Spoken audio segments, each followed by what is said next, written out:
Ya, halo guys. Ini di video kali ini saya akan memberi materi yang cukup penting menurut saya ya. Jadi buat teman-teman, terutama yang suka trading futures, mau itu scalping, day trading, ataupun swing trading, saya mau kasih insight dulu gimana biar caranya trading kita anti dipalak sama exchange.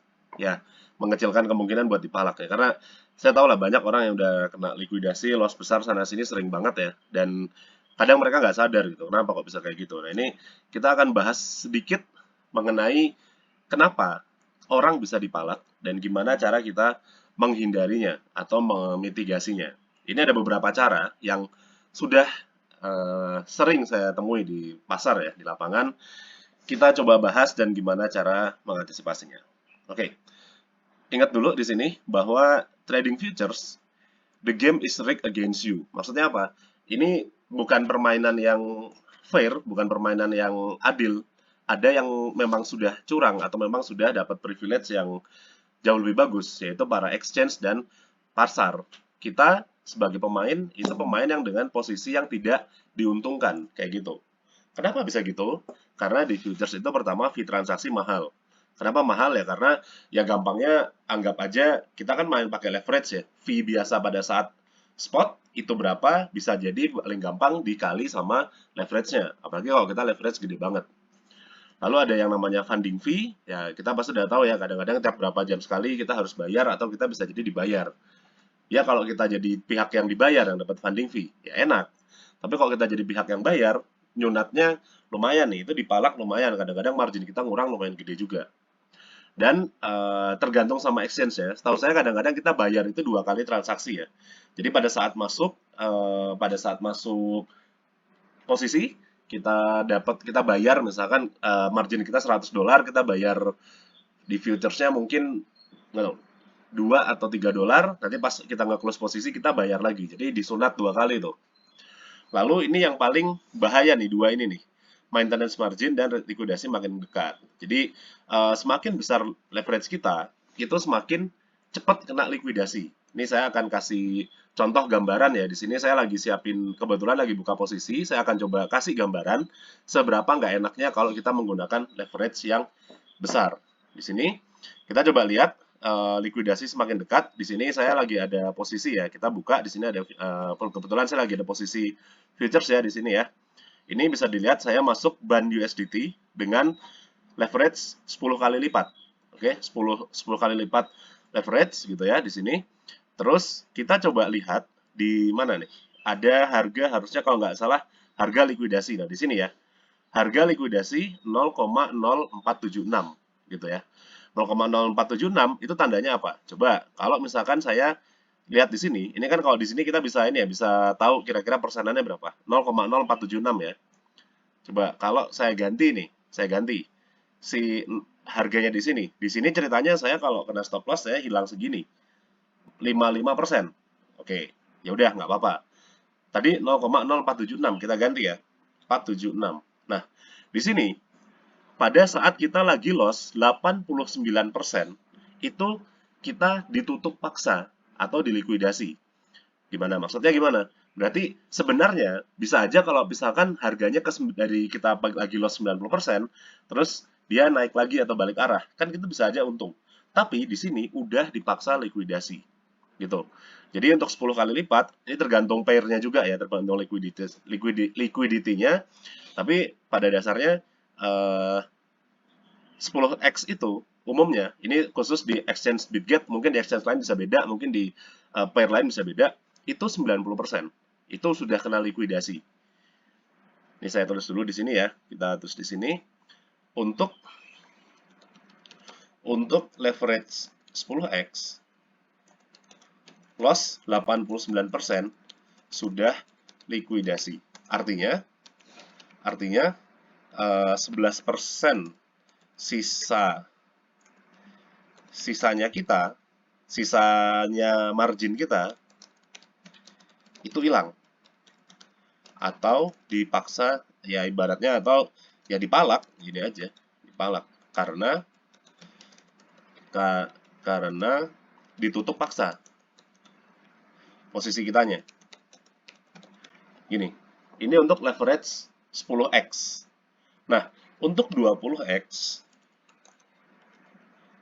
itu kurang lebih tergantung pairnya juga 50-70% sudah likuidasi.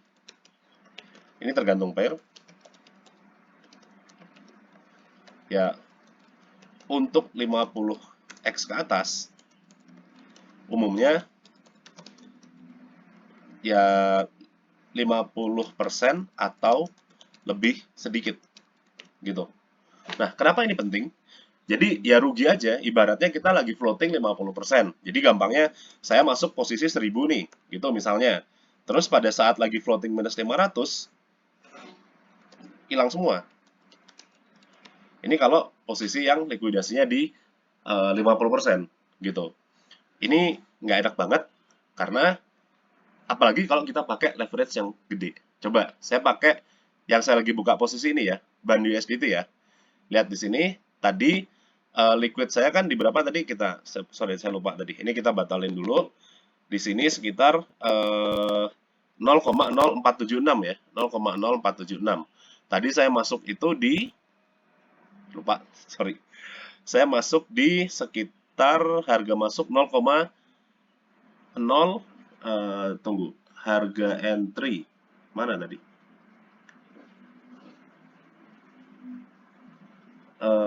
Sekitar harusnya ada di sini. Bentar, ini saya buka gini dulu aja. Harga rata-rata 0,0523 kalau nggak salah. Ini di sini saya masuk di 0,0523 harusnya kalau nggak salah ya. Coba kita lihat di sini, nih chartnya. Coba kita lihat dulu, benar nggak saya masuk di situ? Harusnya sih benar. 523, berarti sekitaran di sekitar sini kalau nggak salah. Ini kita lihat ya di sini. Kita hitung pakai trading view nih. 0,0523. Saya pakai rentang harga di sini 0,0523 sekitaran sini ya. Tadi 476 ya likuidasi saya ya. 476 itu berarti sekitaran di sini ya. Nah, 476, nah beda dikit. Oke, berarti sekitar minus 9,15%. Nah, kenapa ini penting? Karena ya berarti 9,15% dikali leverage saya tadi berapa? Leverage saya berarti kan 9,15% dikali 10 sama dengan ya sekitar 91,5%. Nah, ini harusnya tadi 8, sekian persen ya. Ini ntar, ini saya setting dulu biar pas. Ntar. Koordinat 523. Oke, sorry. 523. Nah, lebih pas. 8,92 ya, sorry. 8,92. Oke. 8,92 kali leverage saya berarti kan 8,92 dikali 10 ya, berarti 89,2 dong. Ya enggak? 89,2%. Itu saya loss-nya kalau misalkan dia turun nanti segitu. Dan itu udah kena likuidasi. Nah, tadi bayangin kalau di sini. Kalau 20x itu biasanya 50% udah likuidasi.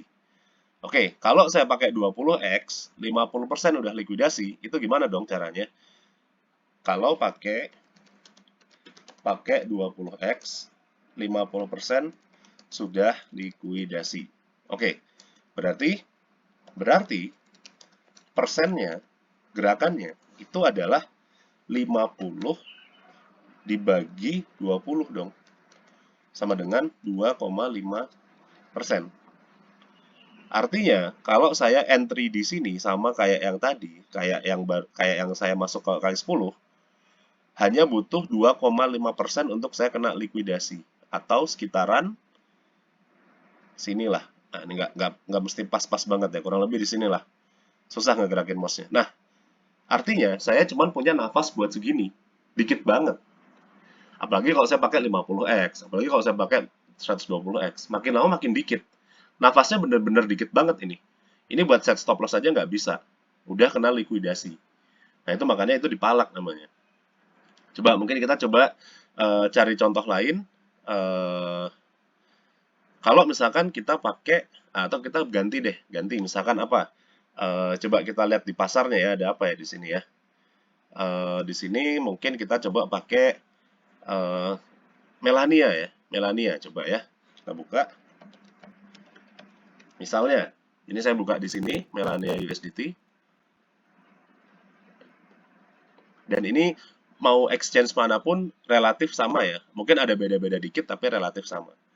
Biasanya kalau leverage kali 20 itu 50% udah rungkat, udah dipaksa liquid. Jadi, kalau misalkan saya buka di posisi di Melania, lalu saya pakai leverage 20 kali lipat, berarti saya cuma butuh tadi 2,5% sebelum bisa kena liquid. Coba kita pakai rentang harga. Misalkan saya masuknya sekarang di sini 2,5% itu cuman berapa nih? Seginian. Seginilah. Cuman dikit banget ini buat ngambil nafas buat stop lossnya.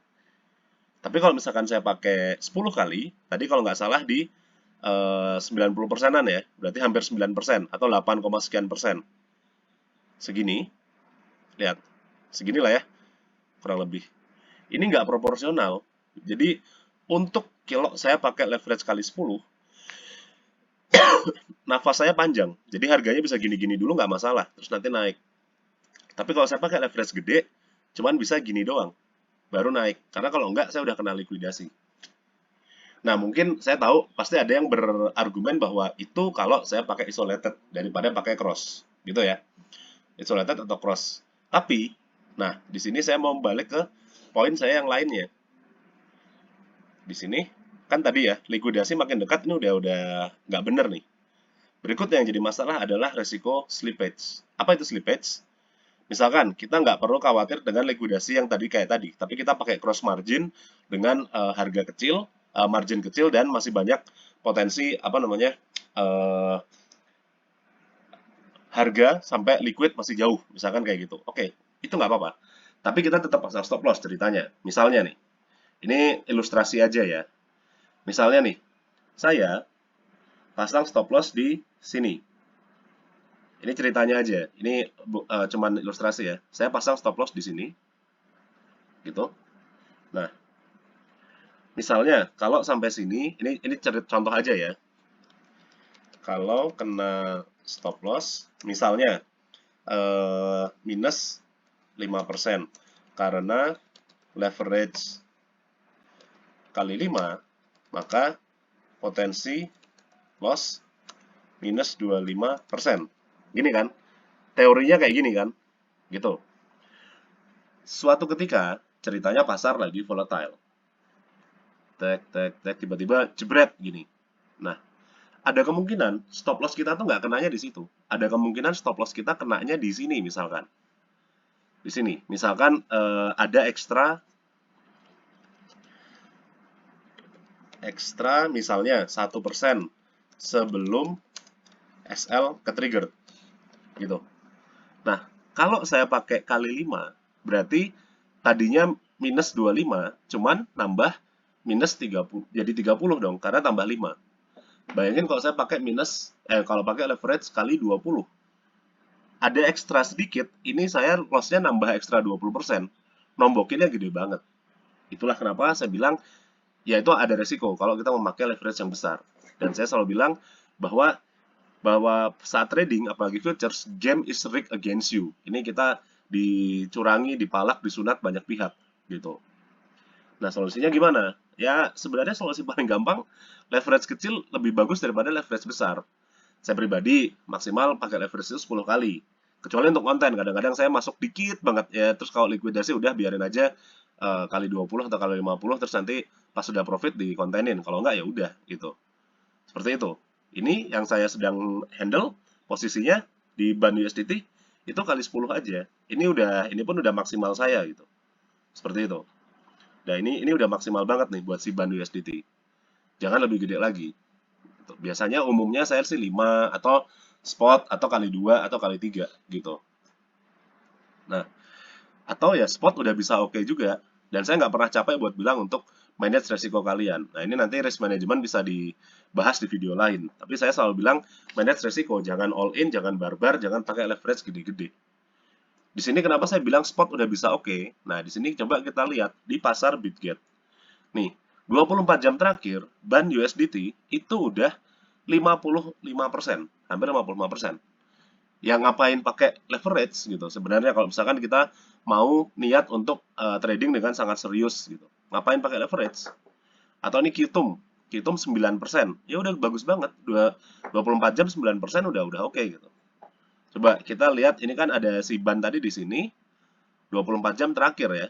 Ya ibaratnya gini, ibaratnya misalnya tadi saya hilangin gambar dulu ya biar enak ya. Misalnya kemarin saya masuk misalkan di sini, wah ini ada candlenya bagus nih. Saya masuk di sini. Terus sekarang sampai misalkan sampai ini di sini. Ini berarti saya masuk dari Selasa 4 Februari jam 1 siang sampai tadi malam jam 22.30. Ini saya udah cuan 57%. Ya, ngapain pakai leverage kali 20? Itu nambah resiko yang nggak penting. Kenapa? Karena ya keburu, saya yakin nggak ada atau mungkin jarang banget orang yang bisa nge-timing langsung sampai pas di pucuk sebelum dia nggak pernah turun lagi. Dan ini pun ada turun dikit lagi. Ini kalau nggak hati-hati udah kena likuidasi nih atau udah kena mental duluan gitu. 57%, iya ngapain kita pakai leverage ibaratnya gitu. Kita ya udah pakai pakai spot aja udah oke banget gitu. Atau misalkan kita pakai yang tadi ada yang lain apa tadi? Qtum ya. Qtum ini 8,95%. Coba. Kita coba buka Qtum ya. 8,95% dalam waktu satu hari. Nah, kita lihat lagi nih di sini. Coba kita hilangin gambar lagi dulu. Misalnya nih, ini misalnya aja, saya masuk di sini misalnya, ini ceritanya ya. Jam 5 sore. Terus kita exit misalkan malam-malam nih, jam 10 malam gitu. Sampai sini. Atau kalau mau sampai pucuk nggak apa-apa. Tuh, 11%. Sampai pucuk kita udah cuan 11%. Atau kalau sampai sini, sini dulu lah nih ceritanya di sini 9%. Ya anggap 10% lah. 10% udah very good banget. Ini leverage kali 2, kali 3 aja udah oke. 30% cuan udah bagus banget. Jangan berharap kali 100 atau leverage kali 50, kali 100 itu kurang masuk akal menurut saya. Gitu, seperti itu. Ini udah bagus banget. Dan kalau kita lihat mungkin hampir setiap hari, kita coba lihat aja di berbagai di exchange gitu ya, pasti ada yang kayak gini, yang naik-naik lebih dari 10% dalam waktu sehari. Dan ini tinggal PR kita aja cari-cari. Jadi spot aja udah nggak apa-apa. Jadi pada dasarnya leverage kecil akan lebih bagus daripada leverage besar. Nggak apa-apa kita nggak cuan banyak cepat gitu ya, lebih baik lama kaya daripada nggak kaya-kaya gara-gara liquid terus lagi gitu. Dan ya spot juga tadi udah saya bilang udah bisa oke, dan kalau kalian lebih telaten lagi buat nyari banyak sebenarnya, cari di yang pasar spot yang hidden game itu juga banyak. Itu bisa 20% sehari bisa banget gitu. Gitu. Jadi itu ya, paham ya, jangan sampai terlalu sering dipalak ya. Ya dipalaknya tadi ya fee udah mahal nih, apalagi leverage makin gede fee makin mahal.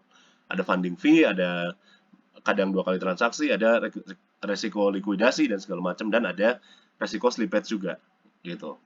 Oke, terima kasih telah menonton, mudah-mudahan bermanfaat ya.